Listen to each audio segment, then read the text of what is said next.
എല്ലാവരും ആദ്യ ചാപ്റ്ററായ electric charges and field പഠിച്ചു കഴിഞ്ഞു എന്ന് വിശ്വസിക്കുന്നു. ഇന്നു മുതൽ നമ്മൾ രണ്ടാമത്തെ ചാപ്റ്ററായ ഇലക്ട്രോസ്റ്റാറ്റിക് പൊട്ടൻഷ്യൽ ആൻഡ് കപ്പാസിറ്റൻസ് പഠിക്കാൻ പോവുകയാണ്. ഇന്ന് നമ്മൾ പഠിക്കാൻ പോകുന്നത് എന്താണ് ഇലക്ട്രിക് പൊട്ടൻഷ്യൽ, പൊട്ടൻഷ്യൽ ഡിഫറൻസ്, ഒരു പോയിന്റ് ചാർജിൽ ഉണ്ടാകുന്ന ഇലക്ട്രിക് പൊട്ടൻഷ്യൽ എന്താണ്, കൂടാതെ കുറച്ച് ന്യൂമറിക്കൽ എക്സാമ്പിൾസ്. രണ്ടാമത്തെ ചാപ്റ്ററിലേക്ക് പോകുന്നതിന് മുമ്പ് ആദ്യ ചാപ്റ്ററിലെ മെയിൻ പോയിന്റുകൾ എന്തൊക്കെയാണെന്ന് നോക്കാം. ആദ്യ പോയിന്റ് ഇലക്ട്രിക് ചാർജ്. നമ്മൾ ആദ്യ ചാപ്റ്ററിൽ പഠിച്ചിരുന്നു ഇലക്ട്രിക് ചാർജ് എന്ന് പറഞ്ഞാൽ എല്ലാ മാറ്ററിന്റെയും ഒരു ഇൻട്രിൻസിക് പ്രോപ്പർട്ടിയാണ്. ഈ ഒരു പ്രോപ്പർട്ടി ഉള്ളതുകൊണ്ട് എല്ലാ പാർട്ടികളുടെ ഇടയിൽ ഒരു ഇലക്ട്രിക് ആൻഡ് മാഗ്നറ്റിക് ഇന്ററാക്ഷൻസ് ഉണ്ടാകുന്നുണ്ട്. പ്രധാനമായും രണ്ട് തരത്തിലുള്ള ചാർജ് പാർട്ടികളാണുള്ളത്, positive and negative. Electric charge is an intrinsic property of many of the fundamental particles that give rise all electric and magnetic forces and interactions. There are two kinds of charges, positive and negative. രണ്ടാമത്തെ point charges. നമ്മൾ ഏതെങ്കിലും രണ്ട് charged ബോഡികൾ സംസാരിക്കുന്ന സമയത്ത് ഇവർക്കിടയിൽ ഉണ്ടാകുന്ന separation അവരുടെ സൈസുമായി compare ചെയ്യുമ്പോൾ വളരെ വലുതാണ് എന്നുണ്ടെങ്കിൽ നമ്മൾ ആ ചാർജർ പാർട്ടികളുടെ സൈസിനെ ഇഗ്നോർ ചെയ്യുകയും രണ്ട് ചാർജർ ബോഡിയെ നമ്മൾ ഒരു പോയിന്റ് ആയിട്ട് കൺസിഡർ ചെയ്യുകയും ചെയ്യും. അതിനെ വിളിക്കുന്നതാണ് point charges. When the linear size of a charged body is much smaller than the distance separating them, the size may be ignored and charged bodies can be treated as point charges. മൂന്നാമത്തത് Coulomb force. Electric ചാർജുകൾ ഉണ്ടാകുന്ന force of ഇന്ററാക്ഷനെ കുറിച്ച് പറയുന്നതാണ് Coulomb force. It is a electrostatic force of interaction between two point charges. അടുത്തത് Coulomb's law. രണ്ടോ അതിലധികമോ ഉള്ള ചാർജ്ഡ് പാർട്ടിക്കിൾ ഉണ്ടാകുന്ന ഫോഴ്സ് ഓഫ് ഇന്ററാക്ഷനെ കുറിച്ച് പറയുന്ന മാത്തമാറ്റിക്കൽ എക്സ്പ്രഷനാണ് Coulomb's law. A mathematical expression to show the magnitude as well as direction of mutual electrostatic force between two or more charges. Coulombs law പ്രകാരം രണ്ട് ചാർജ്ഡ് പാർട്ടിക്കിൾ ഉണ്ടാകുന്ന force നമുക്ക് ഇങ്ങനെ റെപ്രസെന്റ് ചെയ്യാം. F is equal to 1/4πε0 Q1 Q2 divided by R² r cap.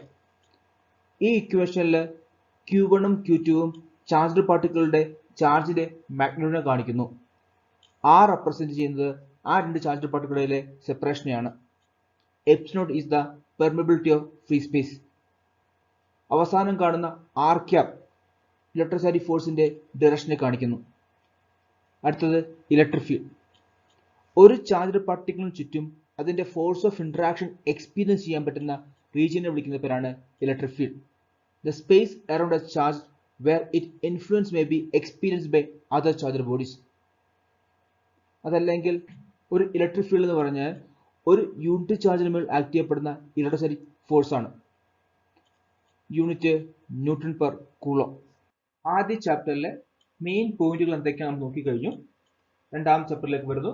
രണ്ടാം ചാപ്റ്ററിലെ ആദ്യ topic electrostatic potential. നിങ്ങൾ ഈ ടോപ്പിക്കിലെ രണ്ടാമത്തെ വേർഡ് നോക്കുന്ന സമയത്ത് മനസ്സിലാവും പൊട്ടൻഷ്യൽ. ഈ പൊട്ടൻഷ്യൽ ടേം നിങ്ങൾ +1 ക്ലാസ്സിൽ പഠിച്ചിട്ടുണ്ടാവും. നിങ്ങൾ വർക്ക് എനർജി പവർ എന്ന ചാപ്റ്റർ പഠിക്കുന്ന സമയത്ത് പൊട്ടൻഷ്യൽ എനർജിയെ കുറിച്ച് പഠിക്കുന്നുണ്ട്. അതായത് പൊട്ടൻഷ്യൽ എനർജി എന്ന് പറഞ്ഞു കഴിഞ്ഞാൽ ഏതെങ്കിലും ഒരു ഒബ്ജക്റ്റിന് മുകളിൽ ഒരു കൺസർവേറ്റീവ് ഫോഴ്സ് ആക്ട് ചെയ്യപ്പെടുന്ന സമയത്ത് ആ ഫോഴ്സ് മൂലം ഉണ്ടാകുന്ന വർക്ക് നമ്മൾ എന്ത് ചെയ്യും, ആ ഒബ്ജക്റ്റിന് മുകളിൽ എനർജിയായിട്ട് സ്റ്റോർ ചെയ്യപ്പെടും. അതേ സിറ്റുവേഷൻ തന്നെയാണ് നമ്മൾ ചാർജുകളുടെ കേസിലും അപ്ലൈ ചെയ്യാൻ പോകുന്നത്. അതിനു മുമ്പ് നമ്മൾ ആദ്യ +1 പോർഷൻ ഒന്ന് റീക്യാപ്പ് ചെയ്യാം. എൻ്റെ കയ്യിൽ m മാസുള്ള ഒബ്ജക്റ്റ് ഉണ്ട്. ഈ ഒബ്ജക്റ്റ് എ എന്ന് പറയുന്ന പോയിന്റ് ഇരിക്കുകയാണ്. ഈ പോയിന്റിലേക്ക് അല്ലെങ്കിൽ ഈ മാസിലേക്ക് ഞാൻ F ഫോഴ്സ് അപ്ലൈ ചെയ്യുന്നു. അതിന്റെ ഫലമായി ഈ ഒബ്ജക്റ്റ് dx ഡിസ്റ്റൻസ് അകലെയുള്ള പോയിന്റ് ബിയിലേക്ക് മൂവ് ചെയ്യുന്നു. സോ ഈ സിറ്റുവേഷനിലെ വർക്ക് എന്ന് പറഞ്ഞു കഴിഞ്ഞാൽ integral a to b f dot dx ആണ്. ഓർ എനിക്ക് എഴുതാൻ പറ്റും integral a to b f cos theta dx. ഇതിനകത്ത് തീറ്റ എന്ന് പറഞ്ഞു കഴിഞ്ഞാൽ angle between force and displacement ആണ്. ഈ ഫോഴ്സ് എഫ് ഒരു കൺസർവേറ്റീവ് ഫോഴ്സ് ആണെന്നുണ്ടെങ്കിൽ ഈ ചെയ്ത വർക്ക് എന്ത് ചെയ്യും, ഒരു പൊട്ടൻഷ്യൽ എനർജി ആയിട്ട് ഈ ഒബ്ജക്റ്റ് മുകളിൽ സ്റ്റോർ ചെയ്യപ്പെടും. If the force F is conservative, the work done by the force F can always be expressed in terms of potential energy U. ഇതേ സിറ്റുവേഷൻ ഞാൻ ചാർജുകൾ കേസ് അപ്ലൈ ചെയ്യാൻ പോവുകയാണ്. അതിനുവേണ്ടി എൻ്റെ ഒരു ക്യാപിറ്റൽ Q ചാർജ് ഉണ്ട്. This represent by the green colour. ഇതിനു ചുറ്റും ഒരു ഇലക്ട്രിക് ഫീൽഡ് ആക്ട് ചെയ്യപ്പെടുന്നുണ്ട്. ഇപ്പോൾ ഞാൻ ഇലക്ട്രിക് ഫീൽഡിന് പുറത്തു നിന്ന് ഒരു ബ്ലൂ ചാർജിനെ എന്ത് ചെയ്യുന്നു, ഈ ഇലക്ട്രിക് ഫീൽഡിനകത്തേക്ക് കൊണ്ടുവരാൻ പോവുകയാണ്. And I'm taking the blue charge from the point R to P. P എന്ന് പറഞ്ഞ പോയിന്റ് ക്യൂ എന്ന് പറഞ്ഞ ചാർജിന്റെ ഇലക്ട്രിക് ഫീൽഡിനകത്ത് നിൽക്കുകയാണ്. നിങ്ങൾ ഗ്രീൻ ചാർജിന്റെയും ബ്ലൂ ചാർജിന്റെയും പൊളാരിറ്റി നോക്കുന്ന സമയത്ത് രണ്ടിനും പോസിറ്റീവ് പൊളാരിറ്റിയാണ്. അതുകൊണ്ട് തന്നെ ഇവർക്കിടയിൽ ഉണ്ടാകുന്ന ഫോഴ്സ് എന്ന് പറഞ്ഞാൽ റിപ്പൾസീവ് ഫോഴ്സ് ആണ്. എനിക്ക് ആർ എന്ന് പറഞ്ഞ പോയിന്റിൽ നിന്ന് പി എന്ന് പറഞ്ഞ പോയിന്റിലേക്ക് ബ്ലൂ ചാർജിനെ കൊണ്ടുവരണമെന്നുണ്ടെങ്കിൽ ഒരു എക്സ്റ്റേണൽ ഫോഴ്സ് അപ്ലൈ ചെയ്യണം. So by the application of the external force F, I am bringing the charge from the point R to P. That is, the work done will be equal to integral R to P F dot dx, or I can write minus integral R to P F dot dx. ഈ ഇക്വേഷനിൽ minus represent ചെയ്യുന്നത് ഞാൻ ചെയ്യുന്ന work ഒരു negative work ആണെന്നുള്ളതാണ്. കാരണം electrostatic ഫോഴ്സിന് opposite ഡയറക്ഷനിലാണ് ഞാൻ charge പാർട്ടിക്കിളിനെ move ചെയ്യിക്കുന്നത്. അതായത് ഫോഴ്സിന് opposite ഡയറക്ഷനിലാണ് charge particle move ചെയ്യുന്നത്. അതുകൊണ്ട് തന്നെ ഈ ചെയ്യുന്ന വർക്ക് എന്താണ്, ഒരു നെഗറ്റീവ് വർക്കാണ്. ഈ ചെയ്ത വർക്ക് ഒരു കൺസർവേറ്റീവ് ഫോഴ്സ് മൂലമാണ് എന്ത് ചെയ്യുന്നത്, മൂവ് ചെയ്യിക്കപ്പെടുന്നത്, പാർട്ടിക്കിൾ മൂവ് ചെയ്യപ്പെടുന്നത്. അതുകൊണ്ട് തന്നെ ഈ വർക്ക് എന്ത് ചെയ്യും, ഒരു പൊട്ടൻഷ്യൽ എനർജി ആയിട്ട് സ്റ്റോർ ചെയ്യപ്പെടുന്നു. അതുകൊണ്ട് തന്നെ നമുക്കറിയാം this work done is against the electrostatic repulsive force and get stored as the potential energy, and this work done is the electrostatic potential. Electrostatic potential of a charge q at a point is the work done by an external force in bringing the charge q from infinity to that point. അതായത് ഒരു capital Q ചാർജിന്റെ potential energy എന്ന് പറഞ്ഞു കഴിഞ്ഞാൽ ഒരു external force മൂലം small Q ചാർജിനെ capital Q ചാർജിന്റെ ഇലക്ട്രിക് ഫീൽഡ് അകത്ത് കൊണ്ടുവെക്കാൻ ആവശ്യമായ വർക്ക് ഡൺ ആണ്. The SI unit of electric potential is joule per coulomb or volt.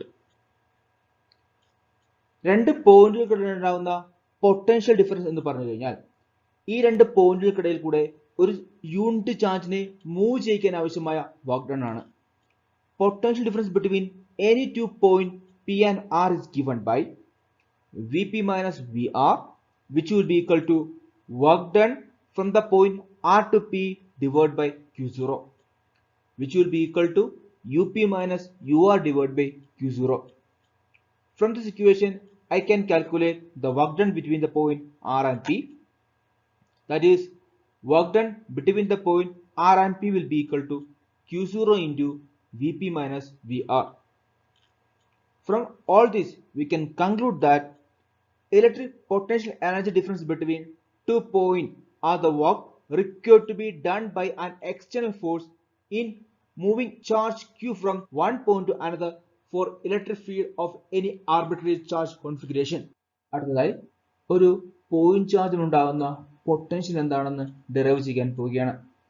By definition നമ്മൾ പഠിച്ചിരുന്നു, ഇലക്ട്രോസ്റ്റാറ്റിക് പൊട്ടൻഷ്യൽ എന്ന് പറഞ്ഞു കഴിഞ്ഞാൽ ഒരു പോയിന്റ് ചാർജ് ചുറ്റുമുള്ളാവുന്ന ഇലക്ട്രിക് ഫീൽഡിനകത്തേക്ക് ഇൻഫിനിറ്റിയിൽ നിന്ന് ഒരു ടെസ്റ്റ് ചാർജിനെ കൊണ്ടുവരാൻ ആവശ്യമായ വർക്ക് ഡൺ ആണ്.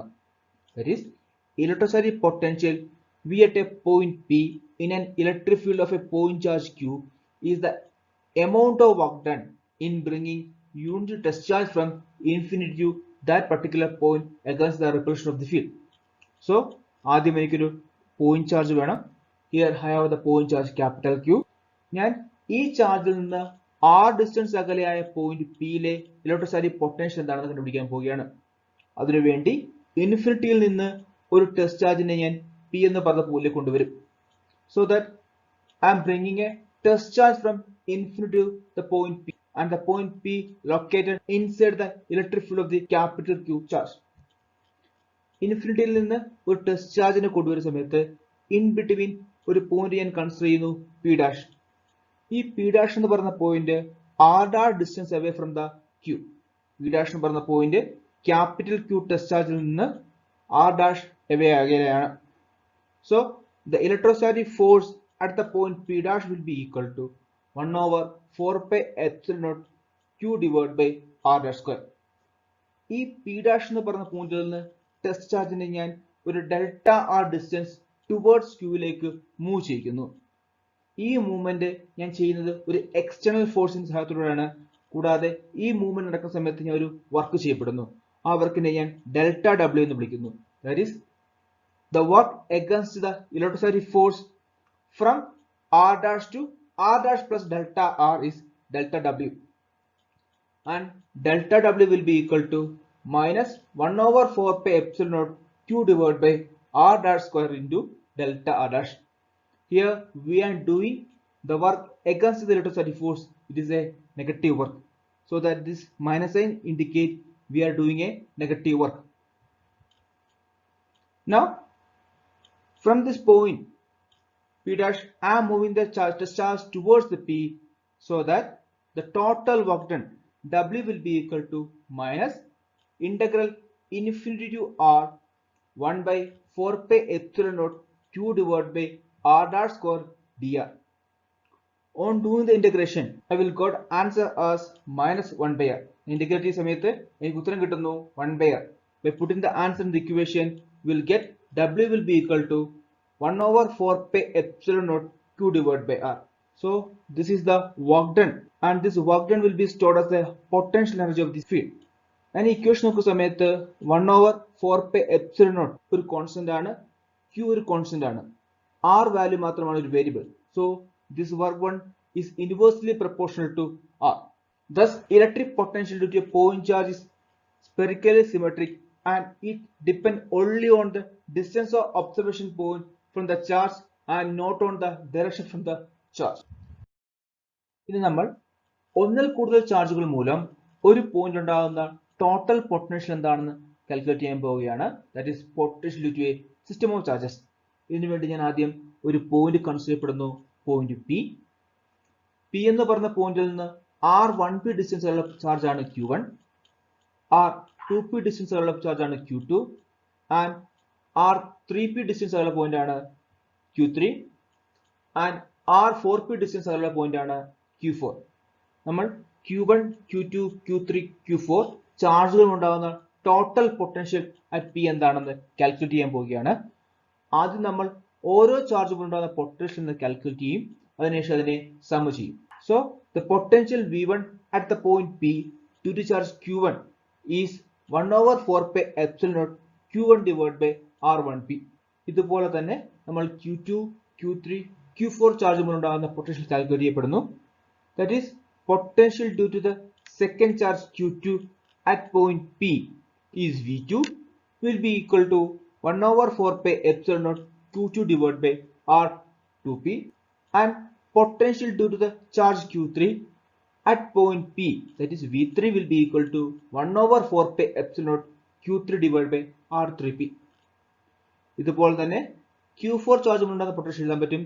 V4 will be equal to 1 over 4 pi epsilon naught Q4 divided by R4p. ഇനി total potential at point P will be the sum of potential due to individual charges. അതായത് individual ചാർജുകൾ ഉണ്ടാകുന്ന പൊട്ടൻഷ്യലുകളുടെ some ആയിരിക്കും total potential at point P. So here we R applying the superposition principle, so that the total potential V will be equal to V1 plus V2 plus up to Vn. Now we are substituting the value of V1, V2, V3 in this equation. The equation become V will be equal to 1 over 4 pi epsilon naught Q1 divided by R1p plus Q2 divided by R2p plus Q3 divided by R3p up to Q1 divided by Rnp. So that you can simply write as V will be equal to 1 over 4 pi epsilon naught sigma I equal to 1 to n Qi divided by Rip. And this is the equation for the potential due to a system of charges. അടുത്ത നമുക്ക് കുറച്ച് numerical examples നോക്കാം. First question, calculate the potential at a point P due to a charge of 4 into 10 to the power minus 7 coulomb located 9 centimeter away. Hence, obtain the work done in bringing a charge of 2 into 10 to the power minus 10 coulomb from infinity to the point P. Does the answer depend on the path along with the charge is brought? So, ഈ ക്വസ്റ്റിനകത്ത് എനിക്കെന്തുണ്ട്, ഒരു Q charge ഉണ്ട്. ഈ Q ചാർജിൽ നിന്ന് 9 centimetre അകലെയായ point ആണ് P. ഈ P എന്ന് പറഞ്ഞ പോയിന്റിലെ പൊട്ടൻഷ്യൽ കണ്ടുപിടിക്കണം. കൂടാതെ ഇൻഫിനിറ്റിയിൽ നിന്ന് ഒരു 2 × 10⁻⁻9 കൂളം ചാർജിനെ പി എന്ന് പറഞ്ഞ പോയിന്റിലേക്ക് കൊണ്ടുവരാൻ ആവശ്യമായ വർക്ക് ഡൺ എത്രയാണെന്നും കണ്ടുപിടിക്കണം. ഓക്കെ, സോ ക്വസ്റ്റ്യൻ പറഞ്ഞിരിക്കുന്നു ക്യൂ ചാർജിന്റെ വാല്യൂ 4 × 10⁻⁻7 കൂളം. പി എന്ന് പറഞ്ഞ പോയിന്റ് ചാർജിൽ നിന്നും 9 സെന്റിമീറ്റർ എവേ ആണെന്ന് പറഞ്ഞിരിക്കുന്നു. So from the basic equation of potential V of R will be equal to 1/4π∁ Q divided by R.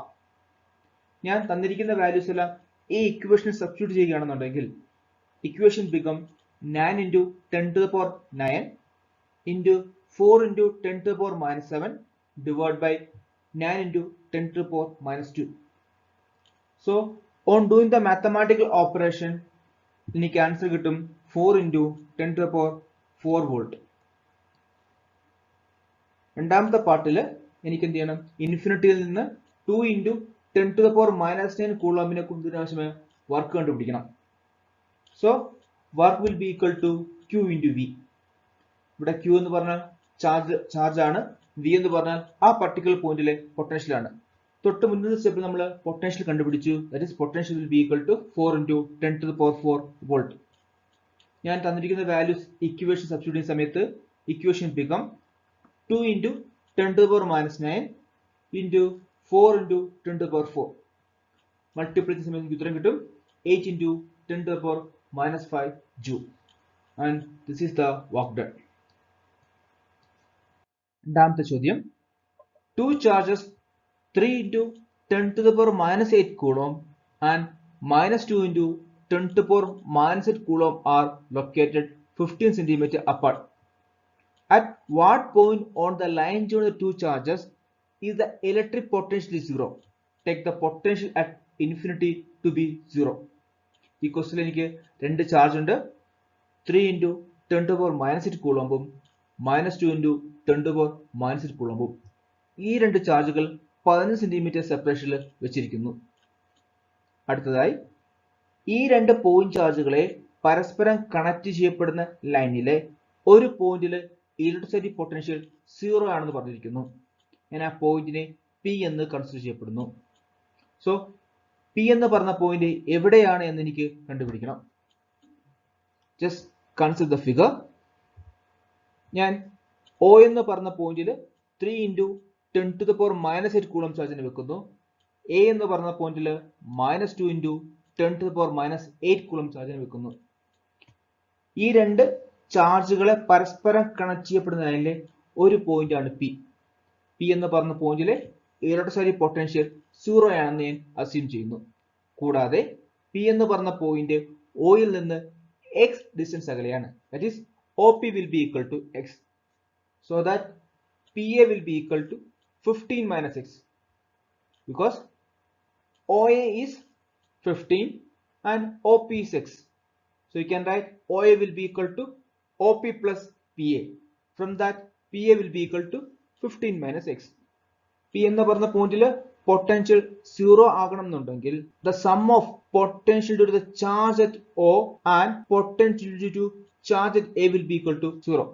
So we can write the equation as 1/4π∁0 3 × 10⁻8 divided by x × 10⁻2 minus 2 × 10⁻8 divided by 15 - x × 10⁻2 is equal to 0. ഈ ഇക്വേഷനെ mathematical simplification വഴി എനിക്ക് 3/x will be equal to 2 divided by 15 - x എന്ന് എഴുതാം. ഈ equation rearrange ചെയ്യുന്ന സമയത്ത് എനിക്ക് എഴുതാൻ പറ്റും 2x will be equal to 40 - 3x. That is, I am just multiplying 3 with 15 - x and 2 with x. ഈ ഇക്വേഷനിലെ RHSലെ -3x നെ ലെഫ്റ്റിലേക്ക് എടുക്കുന്ന സമയത്ത് ലെഫ്റ്റ് ഹാൻഡ് സൈഡ് എടുക്കും 5x. That is 5x will be equal to 45 or x will be equal to 9. അതായത് O എന്ന് പറഞ്ഞ പോയിന്റിൽ നിന്ന് 9 സെന്റിമീറ്റർ എവേ ആയിരിക്കും P എന്ന് പറഞ്ഞ പോയിന്റ്. ഇതേ ചോദ്യത്തിൽ നമുക്ക് വേർതിരിച്ച് ചെയ്യാം. അതായത് നമ്മൾ പോയിന്റ് P യെ രണ്ട് ചാർജുകളുടെയും വലതുവശത്തോ ഇടതുവശത്തായിട്ട് കൺസിഡർ ചെയ്യും. പോയിന്റ് പി എ എന്ന് പറഞ്ഞ പോയിന്റിൽ നിന്ന് വലതുവശത്ത് കൺസിഡർ ചെയ്യുന്നു. പോയിന്റ് പി എ എന്ന് പറഞ്ഞ പോയിന്റിൽ നിന്ന് എക്സ് ഡിസ്റ്റൻസ് അകലെയാണ്. So the separation between the point O and P will be 15 plus x. ആദ്യ കേസ് പോലെ തന്നെ നമുക്ക് എന്ത് ചെയ്യാൻ പറ്റും? ഈ കേസിലും സൂപ്പർപൊസിഷൻ ലോ അപ്ലൈ ചെയ്യാം.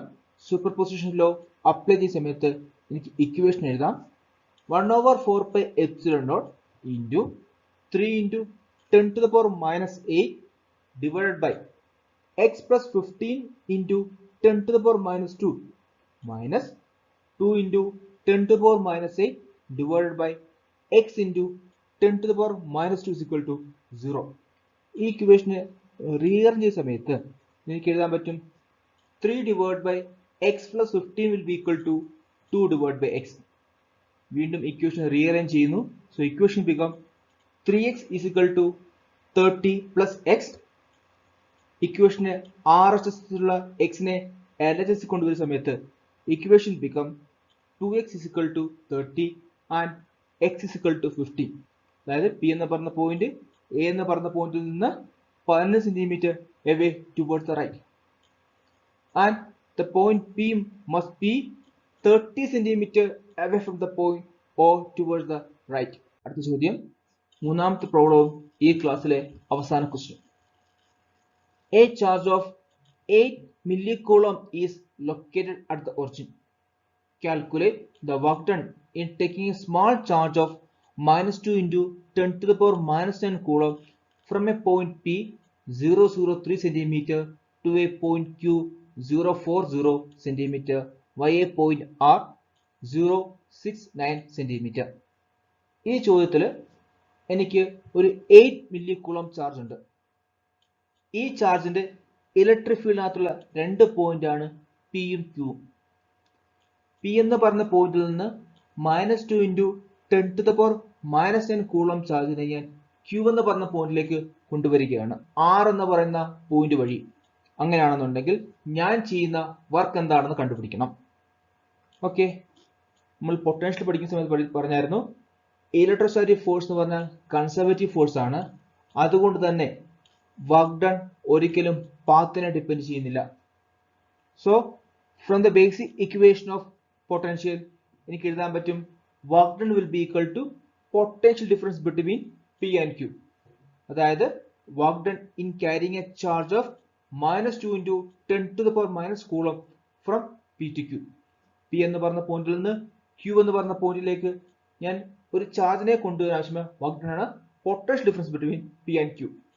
സോ എനിക്ക് എഴുതാൻ പറ്റും the work done between the point P and Q WPQ will be equal to 8 into 10 to the power minus 3 into 9 into 10 to the power 9 into -2 into 10 to the power minus 9 into 1 divided by 3 into 10 to the power minus 2 minus 1 divided by 4 into 10 to the power minus 2. So on doing the mathematical operation എനിക്ക് കിട്ടും -144 into 10 to the power minus 3 into 10 to the power 2 into -1/12. പിന്നെ multiple ചെയ്യുന്ന സമയത്ത് final answer എനിക്ക് കിട്ടും 1.2 joule. ഇതോടുകൂടി ഈ class അവസാനിക്കുന്നു. എല്ലാവർക്കും ഇലക്ട്രോസ്റ്റാറ്റിക് പൊട്ടൻഷ്യൽ എന്താണെന്ന് മനസ്സിലായി കാണുമെന്ന് വിശ്വസിക്കുന്നു. Thank you.